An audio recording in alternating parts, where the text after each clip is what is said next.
আলহামদুলিল্লাহ ভাই, আপনি দেখেন আমার এই 12 মাসি কাঁঠাল একদম পুরা মাটির নিচের থেকে শুরু করে একদম পুরো আগাগোড়া পর্যন্ত গাছের পাতা পর্যন্ত শুধু কাঁঠাল আর কাঁঠালে দেখেন। এখানে কিন্তু ছোট কাঁঠাল আছে, এই যে মোচা বের হচ্ছে, এই যে কাঁঠাল আছে, আবার এই পাশেও আছে। গাছে শীতকালে কাঁঠাল দেখছি, অবাক একটা বিষয়।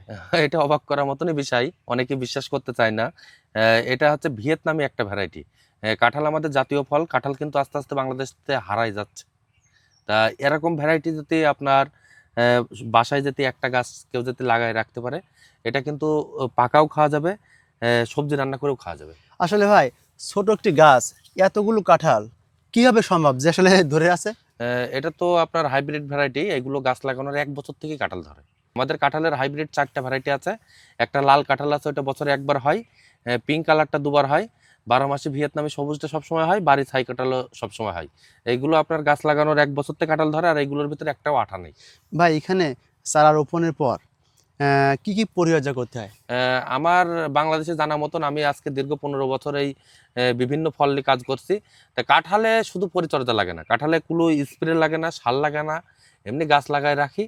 লাগার পর এমনি কোনো রকম আপনার দেখা যাচ্ছে মাঝে মধ্যে রাসায়নিক সার ওরকম বছরে 1-2 বার দিই, জৈব সার দেখা যাচ্ছে 1-2 বার দিই। তাছাড়া আমরা স্প্রেও করি না কাঁঠালে, এমনিতে আল্লাহর অবদান এগুলো। আমরা সিজনারি যে কাঁঠালগুলো খাই, তার যেমন চাহিদা, তার সাথে এই কাঁঠালের চাহিদা কেমন?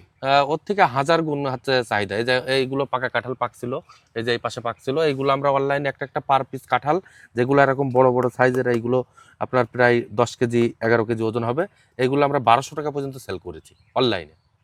আচ্ছা, এই যে কাঁঠাল কিছু কিছু ছোট দেখছি, আবার কিছু কিছু বড় দেখছি, এগুলো কি পর্যায়ক্রমে পাকবে নাকি? হ্যাঁ, এটা এর এর ধরনই এমন, এর বৈশিষ্ট্য এমন, এটা পর্যায়ক্রমে হতেই থাকবে গাছ থেকে।